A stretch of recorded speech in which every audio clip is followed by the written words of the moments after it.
14. pare. Euzu billahi mineşşeytanirracim. Bismillahirrahmanirrahim. 15. sure Hicr. Mekkede nazil bo'lgan 99 oyat. Nayt şefqatlik, mehribon Allohning ismi bilan boshlayman. Elif Lam Ra. Bu kitap ro'shan Qur'onning oyatlaridir. Kafirlar qiyomatning dahshatini ko'rganda dunyodagi chig'imizda musulmon bo'lgan bo'lsaqchi deb armon qiladi. Ey Muhammad, ularni yana kuffarlarni mayliga qo'yvat. Yeb ichib, o'ynab kulib yursin. Ular behuda orzular bilan bo'laversin. Ular uzoqqa qolmay o'z qilmishlarining yomonligini biladi. Biz qandoqli bir shaharni aloq qilayli, faqat uning halok bo'ladigan muayyan vaqti bo'ladi. Har qanday ummatning halok bo'ladigan vaqti ilgari surilmaydi, ham kechiktirilmaydi. Ular aytdi: "Ey Qur'on nozil qilingan odam, sen haqiqatan majnunsan. Agar sen men Rasululloh degan so'zingni rostchiladin bo'lsang, payg'ambarligingga guvohlik beradigan farishtalarni oldimizga olib kelsang-chi? Farishtalarni faqat haq asosida nozil qilamiz. O chaqda ularga muhlat berilmaydi. Qur'onni haqiqatan biz nozil qildik va cho'qim uni qo'g'daymiz. Shubhisizki, seningdan ilgari burunqi har qaysi toifalarga nurg'un payg'ambarlarni avatdik. Ular o'zlariga payg'ambar kasili uni masxir qilishdi. Shundoq masxir qilishni biz gunohkorlarning dillariga solamiz. Ular Qur'onga ishonmaydi, bu burundan odat bo'lib qolgan. Ya'ni burundan tot payg'ambarlarni inkor qilgan qavmlarni Allohning aloq qilishi odat bo'lib kelayotgan ish. Biz ularga osmondan bir eshik ochib bergan, ular uningdan osmonga o'rlab olami arvohni, farishtalarni ko'rgan taqdirdimi? Ular cho'qim ko'zlarimiz bog'lanib qoldi, balkim sehrlangan qavm bo'lib qolsak kerak deyishdi. Biz osmonni burujlarni yaratdik va ko'zatuvchilar uchun osmonni yulduzlar bilan bezadik. Har bir qo'g'landi shaytondan osmonni qo'g'didik. Lekin osmon xabarlarga o'g'irliqchi quloq solmoqchi bo'lgan shaytonni ro'shan oqar yulduz qo'g'lab yetdi. Ya'ni halok qildi. Yer yuzini yeyib keng qildik. Onunga tog'larni o'rnatdik. Yer yuzida har xil o'lchamlik o'simliklarni o'stirdik. Yer yuzida sizlar uchun va sizlar rizqini berolmaydiganlar, ya'ni xodimlar va hayvonlar uchun turmush lozimatliklarini yaratdik. Ularning yemak-ichmaklarini sizlar emas, biz yaratamiz. Qandoq narsa bo'lsin, uning xazinasi bizning dargoyimizdadir. Biz uni faqat ma'lum miqdorda tushiramiz. Biz yomg'irni haydaydigan shamollarni avatdik. Biz bulutdan yomg'ir yog'dirib sizlarni sug'ordik. Sizlar hargiz uni saqlashga qodir emassizlar. Biz hammani tirildiramiz, hammani o'ltiramiz va hammaga varislik qilamiz. Biz sizlardan ilgari o'tganlarni haqiqatan bilamiz va keyin keladiganlarni haqiqatan bilamiz. Parvardigoring haqiqatan hisob bilish va jazolash uchun ularni yig'di. Alloh haqiqatan hikmat bilan ish qiluvchidir, hammani bilguvchidir. Shak shubhisizki, biz inson, ya'ni Odam alayhissalomni qora loydan yasilib shakliga kirgizilgan, cheksa jironlaydigan quruqlaydan yaratdik. Jinlar, ya'ni shaytonlar va ularning boshlig'i iblisni ilgari tutunsiz o't yalqindan yaratgan edik. Parvardigoring o'z vaqtida farishtalarga aytdi: "Men haqiqatan qora loydan yasilib shakliga kirgizilgan, cheksa jironlaydigan quruqlaydan inson, ya'ni Odam alayhissalomni yarataman. Men uni to'liq yaratgan va uningga jon kirgizgan chig'imda sizlar uningga sajda qilinglar." Farishtalarning birimi ayrilib qolmay hammasi Odam alayhissalomga sajda qildi. Faqat iblislar sajda qilishdan bosh tortdi. Allah: "Ey iblis, sen nimishqa sajda qilmaysan?" dedi. Iblis qaralaydan yasab shakliga kirgizib, cheksi jironlaydigan quruqlaydan yaratilgan inson mening sajda qilishimga loyiq emas dedi. Allah aytdi: "Sen jannatdan yo'qol, haqiqatan qo'g'landi bo'lding. Sana qiyomat kunigacha haqiqatan la'nat bo'lsin." Iblis: "Parvardigorim, menga xaloyiqlar tirildiriladigan kun, ya'ni qiyomat kunigacha muhlat bergin. Meni hayot qoldirgin" dedi. Allah: "Sana haqiqatan ma'lum vaqtgacha muhlat beriladi" dedi. Iblis aytdi: "Parvardigorim, sen meni gumroh qilganliging uchun yer yuzida odam bolalarga gunohlarni albatta chiroyli ko'rsataman, ularning hammasini albatta ozdiraman. Ulardan faqat tanlangan bandalarning buningdan mustasno. Allah aytdi: bu tanlangan bandalarning yo'li mening to'g'ri yo'limdir. Mening bandalarimga, ya'ni ularni ozdirishga sening kuching yetmaydi. Faqat gumrohlardan sana ergashganlarga sening kuching yetadi. Shubhisizki, dozaq ular, ya'ni iblis va uning tavallarining hammasiga va'da qilingan joydir. Jahannamning 7 darvozasi bo'lib, ularning har biridan kiradigan muayyan bir bo'lik odam bor. Taqvodorlar haqiqatan oxiratda yop-yeshil bog' bo'stonlardan suv, asal va may iqib turadigan buloqlardan bahramon bo'ladi. Ularga jannatga omon esan, tinch kiringlar deyiladi. Ularning dillaridagi dushmanlikni chiqarib tashlaymiz. Ular o'zra qirindosh bo'lgan holda taxtlar ustida bir-biriga qarishib o'ltiradi. Jannatda ularga charchash bo'lmaydi. Ular jannatdan chiqarib etilmaydi. Ey Muhammad, mening mu'min bandalarimga xabar qilginki, men to'limi mag'firat qiluvchiman, nayt rahim qiluvchiman. Mening azobim qattiqdir. Ularga İbrahimning mehmonlari haqidagi hikoyani aytib bergin. O'z vaqtida farishtalar İbrahimning yeniga kirib salom berdi. İbrahim biz haqiqatan sizlardan qo'rqyapmiz dedi. Ular qo'rqmagin, biz Parvardigoringning elchilarimiz. Haqiqatan sana o'sib cho'ng bo'g'iningda nayt bilimlik bo'ladigan bir o'g'il yana Ishoq bilan xushxabar beramiz dedi.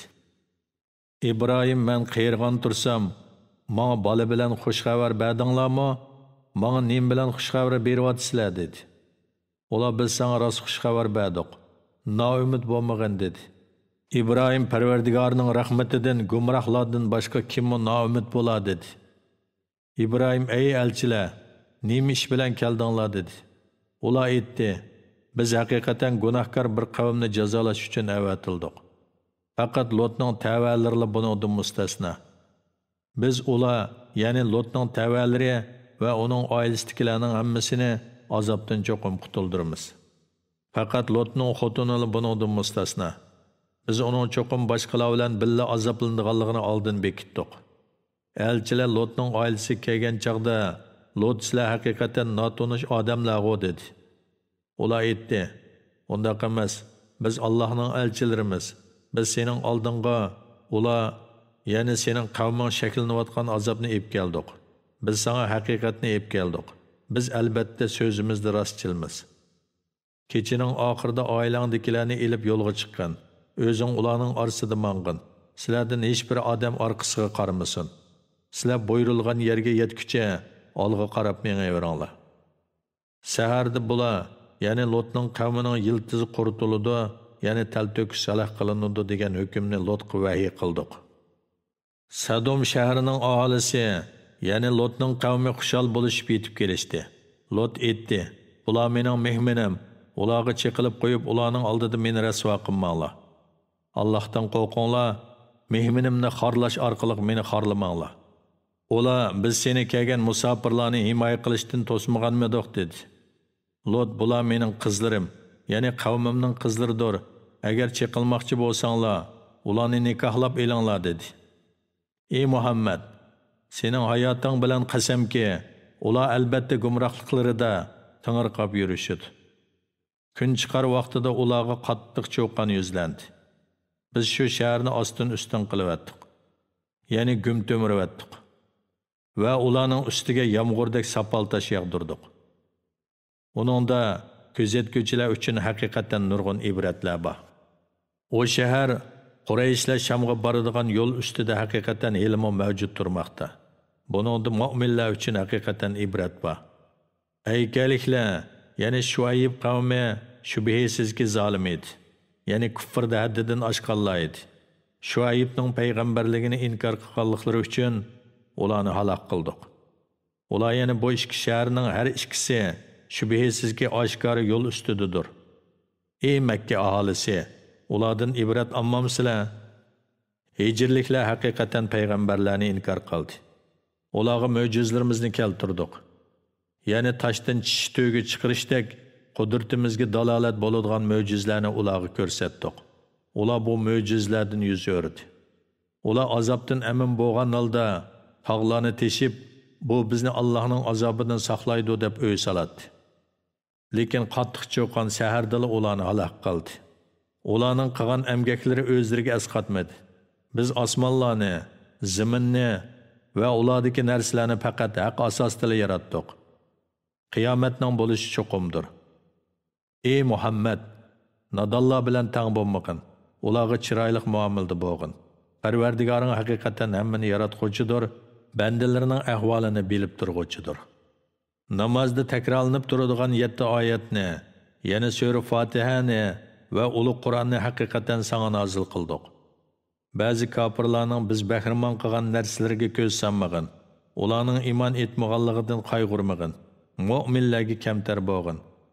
Men haqiqatan sizlarni Allohning azobining nozil bo'lishidan oshkora ogohlantiruvchiman degan. Parchalatuvchilarga, ya'ni Yahudilar va Nasaralarga Tavrat bilan Injilni nozil qilgandek, sana sura Fatiha bilan ulug' Qur'onni nozil qildik. Ular, ya'ni Yahudilar va Nasaralar Qur'onni parcha-parcha qilibdi, ya'ni Qur'onning ba'zisiga ishinib, ba'zisini inkor qildi. Parvardigoringning nomi bilan qasamki, ular yana xaloyiqning hammasining bu dunyoda qilgan ishlarini cho'qim so'raymiz. Sana buyurganni, ya'ni Parvardigoringning amrini oshkora o'ttirg'i qo'ygan. Mushriklarning masxirlariga parvo qilmagin. Seni masxir qiluvchilarga biz cho'qim tetiymiz. Ular boshqa ma'budlarni Allohga sherik qiladi. Ular uzoqqa qolmay ishning oqibatini biladi. Biz ularning so'zlaridan yuragingning siqilayotganligini obdan bilamiz. Parvardigoringga hamd va tasbih etqin ham sajda qiluvchilardan bo'lgin. Sen o'zingga o'lim kelganga, ya'ni ajling yetganga qadar Parvardigoringga ibodat qilgin. A'udhu billahi mineşşeytanirracim. Bismillahirrahmanirrahim. 16. sura Nahl. Makkada nozil bo'lgan 128 oyat. Nayt şefqatlik, mehribon Allohning ismi bilan boshlayman. Allohning farmoni, ya'ni qiyomat cho'qim keladi. Onunga aldirib ketmanglar. Allah ular, ya'ni mushriklarning sherik keltirgan narsalardan pak va yuksakdir. Allah o'z irodasi bo'yicha qolgan bandalarga farishtalarni vahiy bilan nozil qilib mundaq deydi. İnsanlarni ogohlantiringlarki, mendan boshqa hech iloh yo'qdir. Mendan qo'rqinglar. Allah osmonlarni va zaminni haq yaratdi. Allah ular, ya'ni mushriklarning sherik keltirgan narsalardan yuksakdir. O insonni obiy ma'nidan yaratdi. O bo'lsa Allohga oshkora husumat qiluvchidir. Allah chorva mollarni sizlarning manfaatlanishinglar uchun yaratdi. Ularning yungi va terisi bilan issini sizlar. Ularning nasli, suti, so'ngki, qig'idan foydalansizlar va ularning go'shtlarini yeysizlar. Ularni kechda o'tloqdan qaytirib kelgan va atdiganda o'tloqqa elib chiqqan vaqtinglarda chorva mollar sizlarga zinnat bo'lib, xushallik beg'ishlaydi. Ular yuk taqilringlarni sizlar jafo mushaqqat bilan aran yetib boralaydigan joylarga ko'tirib boradi. Sizlarning Parvardigoringlar sizlarga haqiqatan shafqatlidir va mehribondir. Allah otni, xichirni va eshakni minishinglar uchun va zinnat uchun yaratdi. Allah yana sizlar bilmaydigan narsalarni yaratdi. To'g'ri yo'l ko'rsatishni Allah o'z ustiga olgan. Ba'zi yo'llar egri bo'ladi. Mobodo Allah xolisi edi, sizlarning hammanglarni albatta to'g'ri yo'lga solgan bo'ladi. Allah sizlarga bulutdan yomg'ir yog'dirib berdi. Uningdan ichsizlar va shu yomg'ir orqali o'sgan dal-daraxtlar bilan chorvonlarni boqisizlar. Allah sizlarga shu yomg'ir bilan ziroatlarni o'stirib berdi. Zaytun, xurmo, üzüm va turli meyvelarni o'stirib berdi. Cho'nqir fikr qiladigan qavm uchun buningda haqiqatan Allohning qudratini ko'rsatadigan dalillar bor. Allah sizlarga kechini, kunduzni, kunni, oyni bo'ysundirib berdi. Yulduzlarmi Allohning amri bilan bo'ysundirilgandir. Tushunadigan qavm uchun buningda nurg'un dalillar bor. Allah yana yer yuzida sizlar uchun yaratgan rengarang narsalarni sizlarga bo'ysundirib berdi. Vaz nasihat oladigan qavm uchun buningda albatta ibrat bor. Allah sizlarni dengizning yangi go'shtlari, yani beliqlarini yesin, taqaydigan zinnat buyumlari, yani unchi marjonlarni chiqarsin deb sizlarga dengizni bo'ysundirib berdi. Allohning ne'matlarini talab qilishinglar va uningga shukr qilishinglar uchun Allohning bo'ysundirishi bilan yemak-ichmak va yukda qaloqachilangan kemalarning dengizda to'lqin yerib ketayotganligini ko'rsan. Zaminning sizlarni tavirtib etmasligi uchun Alloh uningda tog'larni barpo qildi.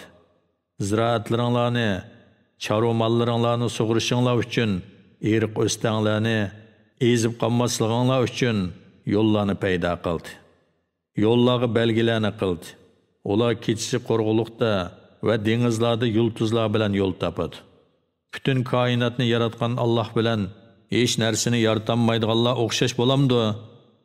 O'ylamamsizlar.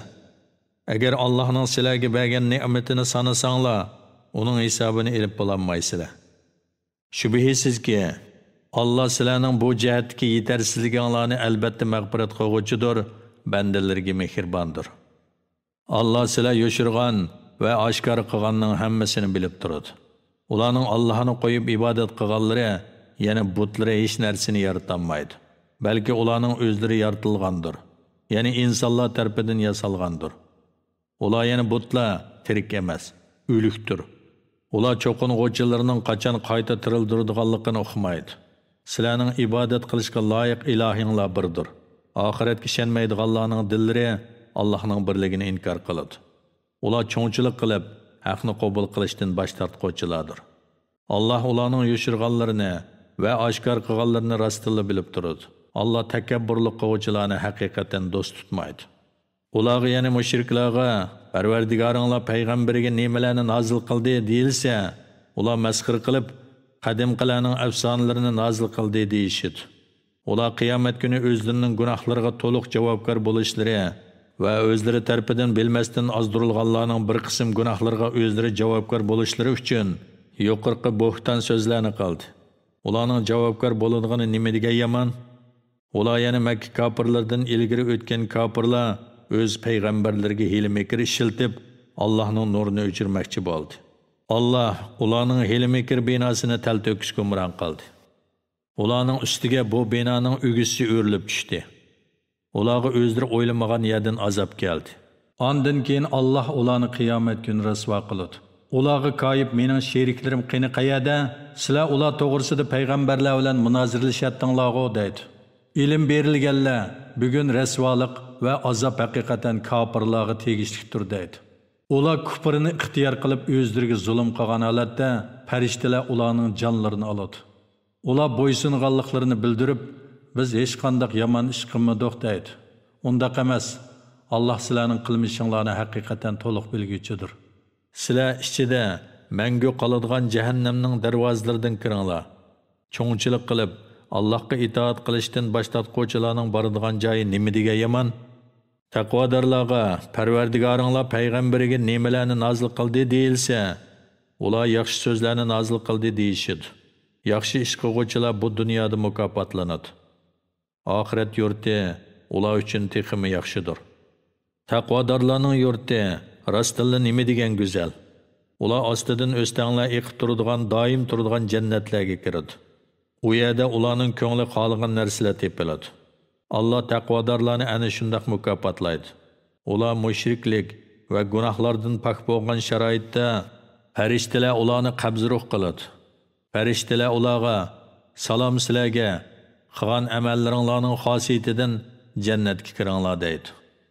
Kofirlar faqat o'zlarining jinini elish uchun farishtalarning tushishini yoki Parvardigorning amrining yana azobning tushishini kutadi. Ulardan burun o'tgan kofirlarmi ana shunday qilgan edi. Alloh ularga zulm qilgani yo'q, lekin ular o'zlariga o'zlari zulm qildi. Ular qilmishlarining jazosini tatdi. Ularga masxir qilganliklarining jazosi yana qattiq azobi tushdi. Mushriklar mubodo Alloh xohlagan bo'lsa, biz va bizning ota-bobolarimiz Allohni qo'yib hech narsaga ibodat qilmagan bo'lardik. Allohning hukmisiz hech narsani harom qilmagan bo'lardik dedi. Ulardan ilgirkilarmi ana shunday qilgan edi. Payg'ambarlarning mas'uliyati faqat ro'shan tabliq qilishdan iborat. Hidoyat qilish bo'lsa Allohning ishidir. Biz haqiqatan har bir ummatga Allahqa ibodat qilinglar, tağutdan, ya'ni shaytonga, butlarga, kahinlarga o'xshash har qanday ma'budga ibodat qilishdan yiroq turinglar deb payg'ambar avatdiq. Ularning orasida Alloh hidoyat qilganlarmi bor? Gumrohlikqa tegishli bo'lganlarmi bor? Yer yuzida sayr qilib yuringlar. Payg'ambarlarni inkor qilganlarning oqibatining qanday bo'lganligini ko'zinglar. Sen ularning hidoyat tepishiga eris bo'lsangmi, Alloh gumrohligida qoldirgan kishini hidoyat qilmaydi. Ularni Allohning azobidan qutuldiradigan hech qanday madadkor yo'q. Ular Alloh o'likni tirildirmaydi deb qattiq qasam ichishdi. Undaq emas, ya'ni o'likni tirildiradi. Alloh va'dasini cho'qim ishga oshiradi. Lekin insonlarning to'lisi Allohning qudratini bilmaydi. Shunlashqa o'lgandan keyin tirilishni inkor qiladi. Alloh ular ixtilof qilishgan haq bilan nohaqni ularga ayirib berish va kofirlarga ularning yolg'onchiliklarini bildirib qo'yish uchun ularni qaytadan tirildiradi. Biz biror shayni vujudga keltirmoqchi bo'lsak, uningga vujudga kel deymizda, u vujudga keladi. Zulmga uchirgandan keyin Alloh yo'lida hijrat qilganlarni dunyoda cho'qim yaxshi joyga o'rlashtiramiz. Ular biladigan bo'lsa, ularga oxiratning azobi texmi cho'ngdir. Ular eg'irchiliklarga sabr qildi. Ular hamma ishda Parvardigoriga tavakkul qiladi. Sendan ilgari biz faqat erlarga vahiy nozil qilib, ularni payg'ambar qilib avatdiq. Ey Quraysh jamoasi, buni bilmasanglar, ilm ahllari, yana Tavrat va Injilni bilguvchilardan so'ranglar. Payg'ambarlarni o'zlarining rostligini ko'rsatib beradigan dalillar va muqaddas kitoblar bilan avatdiq. Biz sana Qur'onni insonlarga tushirilgan shariatni bayon qilib bersin. Ular bu Qur'onni tafakkur qilib, uningdan vaz nasihat olsin deb nozil qildik. Ilm fikr ishlatib, yomon ish qilganlar Allohning o'zlarini yerga yo'tkizib etishidan yoki o'zlariga o'ylamagan yerdan azob kelishidan qo'rqmamda, yoki o'zlarining safar ustidagi chog'larda jazoga yo'liqishidan qo'rqmamda, bu chog'da ular qochib qutulolmaydi. Yoki Allohning o'zlarini qadam-qadam jazolashidan qo'rqmamda, sizlarning Parvardigoringlar albatta marhamatlikdir, mehribondir. Shuni sizlarni oldirab jazolamadi. Ular Alloh yaratgan shaylarning soyilari bo'ysungan holda Allohga sajda qilish yuzasidan o'ng so'lga moyil bo'lib turganligini ko'rmadimi? Osmonlardagi va zamindagi hayvonotlar, farishtalar Allohga sajda qiladi. Ular Allohga sajda qilishdan cho'ngchilik qilib boshlatmaydi. Ular o'z ustidagi Parvardigordan qo'rqadi. O'zlariga buyurilganini qiladi. Alloh ikki ilohga ibodat qilmanglar, u faqat birli ilohdir, mendan qo'rqinglar dedi. Osmonlardagi va zamindagi hamma narsa Allohning mulkidir. Ibodat hamisha Allohga xosdir. Allohdan boshqa biridan qo'rqamsizlar? Sizlar bahramon bo'layotgan ne'matlarning hammasini Alloh bergan. Sizlarga bir eg'irchilik yetsa, Allohga yolvorib duo qilasizlar.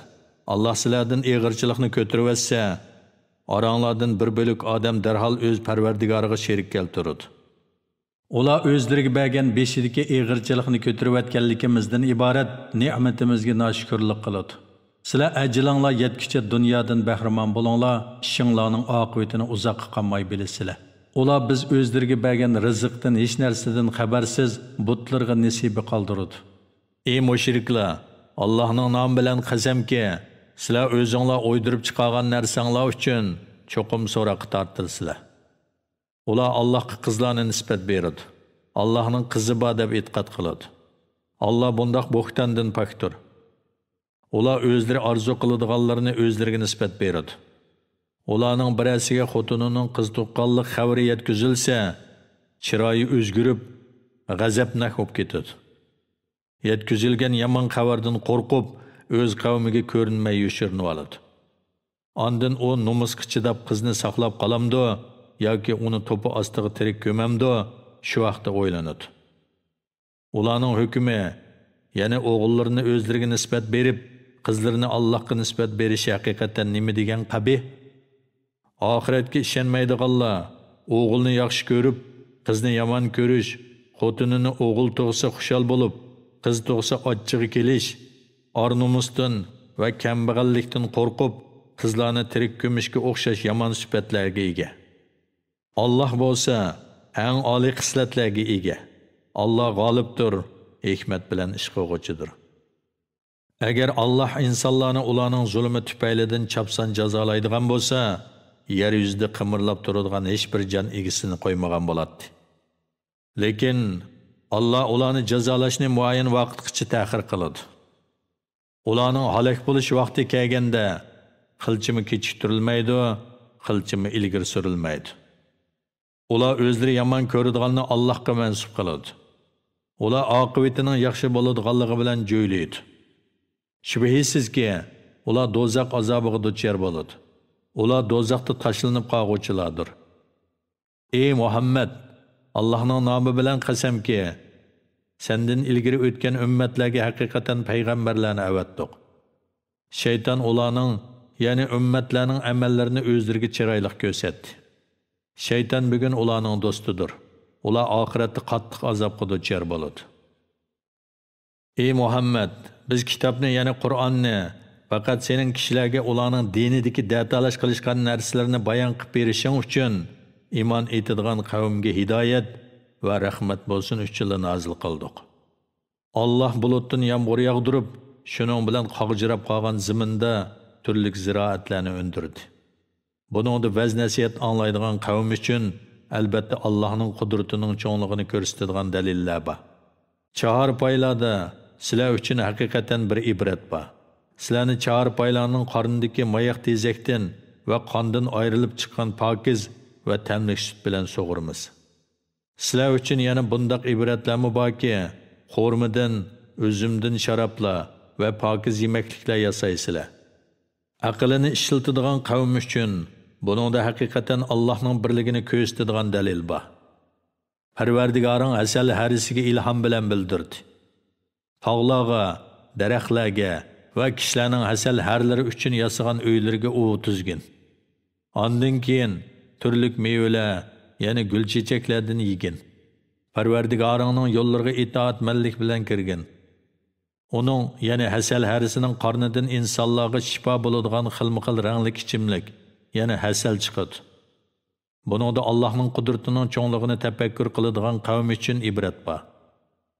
Allah sizlarni yaratdi. Ondan ajalinglar bitganda sizlarni qabzruh qiladi. Oranglarda umrining yomon, ya'ni eng qayirliq bosqichlarga ulashadiganlarmi bor. Ular hatto bir narsalarni bilgandan keyin hech narsani bilmas bo'lib qoladi. Allah haqiqatan maxluqotni boshqarishni bilguvchidir. O'zi iroda qilgan narsani ishga oshirishga qodirdir. Allah sizlarning ba'zilaringlardan rizqni ustun qildi. Rizqni ustun qilinganlar o'zlarining rizqini barobar bo'lish uchun qo'l ostidagilarga bermaydi.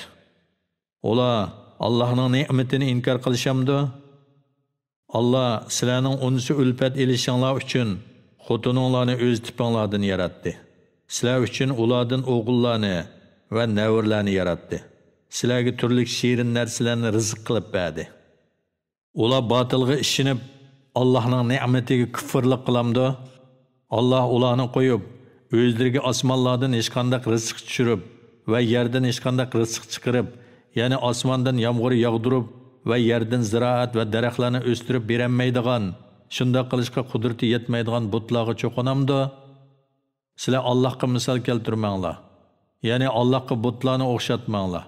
Allohga sherik keltirmanglar. Allah haqiqatan hamma haqiqatni biladi. Sizlar Allohning buyukligini bilmaysizlar. Allah bundaq bir misol keltirdi.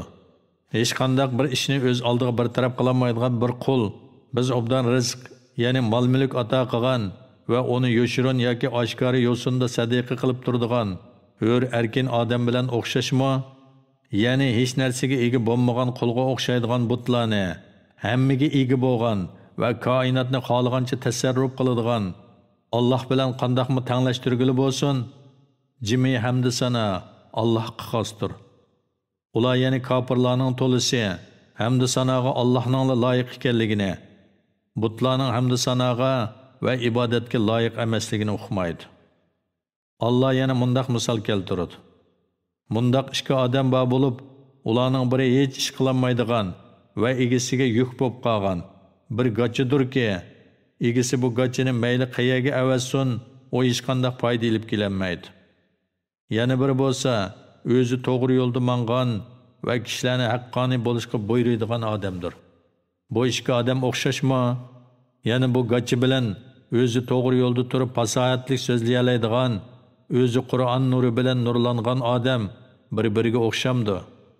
Aqlli odamning ularni o'xshash o'ringa qo'ymaganidek, but va toshni hammani bilguchi qudratlik Alloh bilan o'xshash o'ringa qo'yg'ili bo'lmaydi. Osmonlardagi va zamindagi g'aybni bilish Allohga xosdir. Qiyomatning qoyim bo'lishi ko'zni yumib ochqichilik yoki uningdanmi tezdir. Allah haqiqatan har narsaga qodirdir. Allah sizlarni onanglarning qornidan hech narsani bilmaydigan holtinglar bilan chiqardi. Allah sizlarga shukr qilsin deb quloq, ko'z va yuraklarni ato qildi. Ular qushlarning havoda uchishiga bo'ysundirilganligini ko'rmadimi? Ularni havodan tushib ketishdan faqat Alloh tutib turadi. Buningda iymon etadigan qavm uchun Allohning birligini ko'rsatadigan nurg'un alomatlar bor. Allah sizlarga uyinglarni turalg'u joy qilib berdi. Sizlarga hayvonlarning terilaridan uylarni, chidirlarni qilib berdi. Sizlar ko'chman kuninglardimi, turgan kuninglardimi, uning yenikligini his qilasizlar. Sizlarga qo'ylarning yo'nlaridan, to'gilarning yo'nlaridan, o'shkilarning yo'nlaridan uy jihozlarini, ya'ni sizlar kiydigan va uyinglarni saramjallashtiradigan ham ma'lum muddatgacha, o'lim kelguncha yoki ular ko'nrab tugaguncha foydalanadigan narsalarni qilib berdi. Allah sizlarga o'zi yaratgan narsalar, ya'ni daraxtlar, tog'lar va binolardan kunning haroratidan saqlanadigan soyalarni qilib berdi. Tog'lardan sizlarga g'or, o'nkirlarga o'xshash turalg'u qiladigan joylarni qilib berdi. Sizlarga issiqdan va sovuqdan saqlanadigan kiyimlarni, urushda sizlarni ziyon zahmatdan saqlaydigan temir kiyimlarni tayyor qildi. Allah sizlarni itoat qilsin deb sizlarga ana shunday mukammal ne'matlarni beradi. Agar ular, ya'ni mushriklar iymondan yuz o'risa, sana hech ziyni yo'q. Sening vazifang faqat ro'shan tabliq qilishdir. Ular Allohning ne'matini toniydi. Ondan Allohdan boshqa biriga ibodat qilish bilan o ne'matlarni inkor qiladi. Ularning to'lisi kofirdir, ya'ni kofir petichi o'ladi. Shu kunda, ya'ni qiyomat kunida har ummatdan onunğa iman bilan yoki kufr bilan guvohlik beradigan bir shohid, ya'ni payg'ambar keltiramiz. Ondan kofirlarga o'zlari etishga ruxsat qilinmaydi hamda ulardan Parvardigorini rozi qilish, ya'ni Parvardigorini rozi qiladigan amallarni qilish talab qilinmaydi. Zolimlar, ya'ni mushriklar azobni ko'rgan chaqda ulardan azob yeniklatilmaydi va kechiktirilmaydi. Mushriklar dunyoda cho'qingan butlarni ko'rgan chaqda, ey Parvardigorimiz, bular bo'lsa bizning seni qo'yib ibodat qilgan ma'budlarimizdir deydi. Ma'budlari ularga javob berib, shubhisizki, sizlar haqiqatan yolg'onchisizlar deydi. O kunda ular o'zlarining Allohga bosh egganligini bildirdi. Ammo ularning dunyodagi chaqlarida ma'budlar bizga shafaat qiladi degan yolg'on yovdoqlari yo'q chiqadi. Kafir bo'lganlarga va kishilarni Allohning yo'ldan, ya'ni dinidan to'sqanlarga ularning qilgan buzg'unchiliklari uchun azob ustiga azob qo'shimiz. Shu kunda biz har bir ummatga ularning ichidan ularga qarshi guvohlik beradigan bir shohid, ya'ni payg'ambar keltiramiz. Va shu kunda biz seni ularga, ya'ni ummatingga shohid qilib keltiramiz. Sana biz kitobni, ya'ni Qur'onni hamma narsani, ya'ni kishilar muhtoj bo'ladigan diniy ishlarning hammasini tushuntirib beradigan, dillarga hidoyat, bandalarga rahmat, musulmonlarga mangulik saodat bilan xushxabar yetkazadigan qilib nozil qildik. Allah haqiqatan kishilar orasida odil bo'lishga, jami xalqqa yaxshilik qilishga, xish aqrabolarga sil rahim qilishga buyuruydi. Qabih so'z harakatlardan, yomon ishlardan va zulm qilishdan to'sidi. Nasihatni qabul qilsin deb Allah sizlarga pand nasihat qiladi. Sizlar ahdi tuzishganlaringlarda Allohning ahdiga vafo qilinglar. Qasaminglarni Allohning nomini tilga ilib puxtlagandan keyin buzmanglar. Chunki sizlar Allohni guvohchi qildinglar. Shubhisizki, Alloh qilmishinglarni bilib turadi. Sizlar pishiq egirgan yipni chuvib, parcha-parcha qilayotgan xotindek bo'lmanglar. Bir jamoa son va mol-mulk jihatda yana bir jamoadan ko'p bo'lganligi uchun qasiminglarni aldamchilikning vositasi qilib olsizlar. Yana o'zaro yordamlash ustida bir jamoa bilan ittifoq tuzishgandan keyin soni pul-mili ko'proq yana bir jamoani ko'ribla ilgirki jamoa bilan tuzishgan ahdini buzib, keyingi jamoa bilan ahd tuzsizlar. Allah sizlarni haqiqatan buning yani va'daga vafo qilish amri bilan sinaydi. Sizlar datalash qilishgan haq-nohaqni qiyomat kuni sizlarga cho'qim aniq ayirib beradi.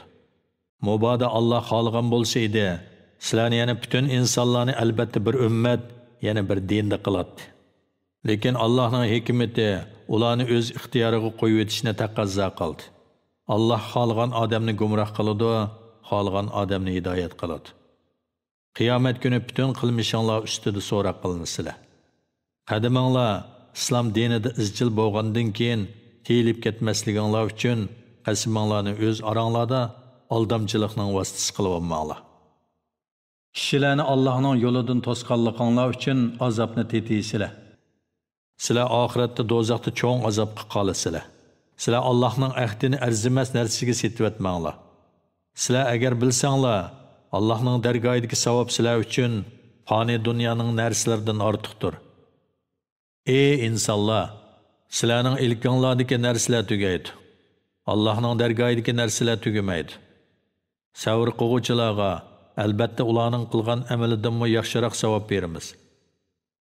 Ayol mu'minlardan kimki yaxshi amal qiladi ekan, biz uni albatta dunyoda qanoatchanlik, halol rizq va yaxshi amallarga muvaffaq qilib obdan yashitimiz. Ularga albatta qilgan amalidanmi yaxshiroq savob beramiz.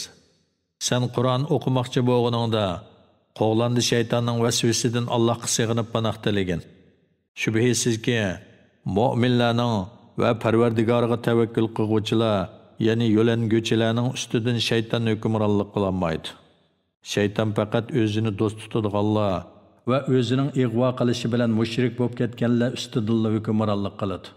Biz bir oyatni, ya'ni bir oyatning o'rniga almashtirganimizda, ya'ni bir hukmni bekor qilib, uning o'rniga boshqa bir hukmni tushirganimizda, Alloh o'zi nozil qilganni o'zi obdan biladi. Ular, ey Muhammad, sen Allohga yolg'on chaplading deydi. Undaq emas. Ularning to'lisi Allohning hikmatini o'qimaydi. Aytqinki, Qur'onni Jibril mu'minlarning iymonini mustahkam qilish uchun musulmonlarga hidoyat va xushxabar qilib, Parvardigoring huzuridan rostchilik bilan nozil qildi. Ular yani mushriklarning uningga yani Muhammad alayhissalomga Qur'onni bir inson ta'lim berdi degan so'zni obdan bilamiz. Ular ko'rsatgan odamning tili arab tili emas. Bu Qur'on bo'lsa, ro'shan arab tilidir. Shubhisizki, Allohning oyatlariga, ya'ni Qur'onga ishonmaydiganlarni Alloh hidoyat qilmaydi. Ular oxirat qattiq azobga duchor bo'ladi. Faqat Allohning oyatlariga ishonmaydiganlar Allohga yolg'on chaplaydi. Muhammad alayhissalom yolg'onchi emas. Dal ularning o'zlari yolg'onchidir. Kimki Allohga iymon etgandan keyin iymondan yenib olsa, qalbi iymon bilan mustahkam tursa-mu majburlash asosida eg'izidila iymondan yonganligini bildirganlar buningdan mustasno. Kufri bilan ko'ngli ozodi bo'lsa, ya'ni ixtiyoriy yo'sinda murtad bo'lgan bo'lsa, u Allohning g'azabiga duchor bo'ladi va cho'ng azobga qoladi. Bu yana azob ularning dunyo tirikchiligini oxiratdan ortiq ko'rganliklari va Allohning kofir qavmini hidoyat qilmaydiganligi uchundir. Ana shu kishilar Allah tarafından dillari, quloqlari va ko'zlari pechatlanib etilgan kishilardir. Ana shular g'ofillardir. Ular rostilla oxiratda ziyon tatquvchilardir.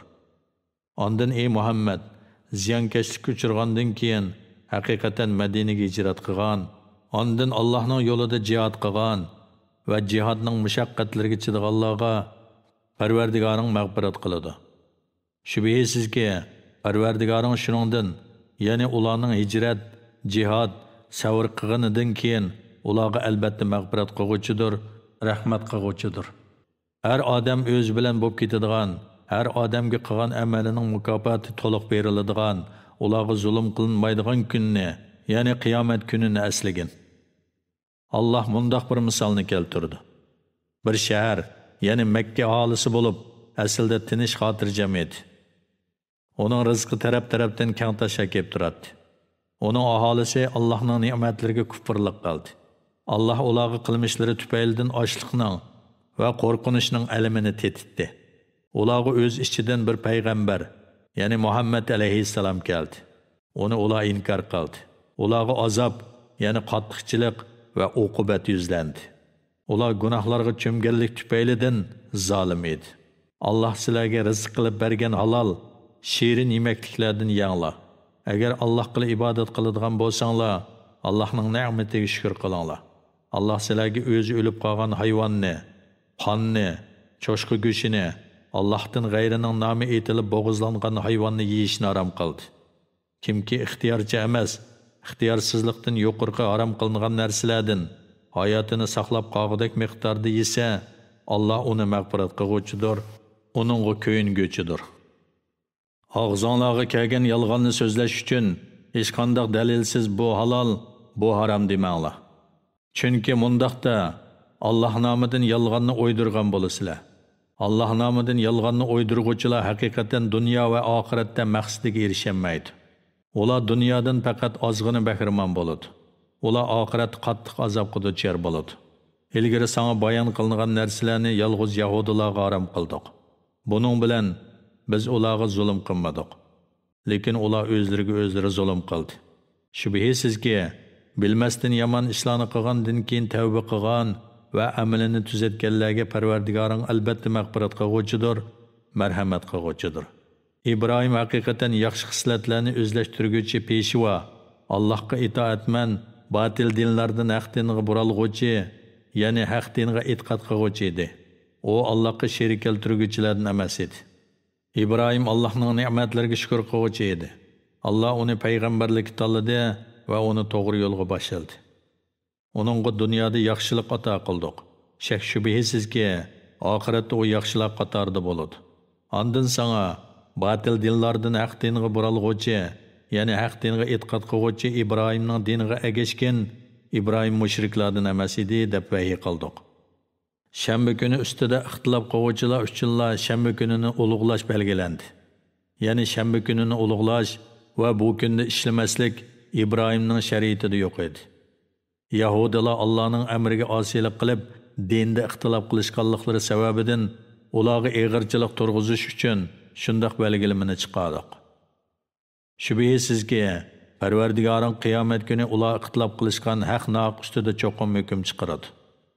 Parvardigoringning yo'liga, ya'ni islom diniga hikmatlik uslubda yaxshi vaz nasihat bilan da'vat qilgan. Ular yana muxolifatchilik qiluvchilar bilan chiroyli ravishda munozirlashgan. Parvardigoring haqiqatan uning yo'lidan ozg'anlarni obdan biladi. Hidoyat topquvchilarni obdan biladi. Agar o'zinglarga yetgan ziyon zahmat uchun intiqom olmoqchi bo'lsanglar, o'zinglarga yetgan ziyon zahmat qanchalik bo'lsa, shunchalik intiqom elinglar. Ya'ni oshirib o'tmanglar. Agar sabr qilsanglar, ya'ni intiqom olmay kechirsanglar, bu sabr qiluvchilar, ya'ni kechirguvchilar uchun albatta yaxshidir.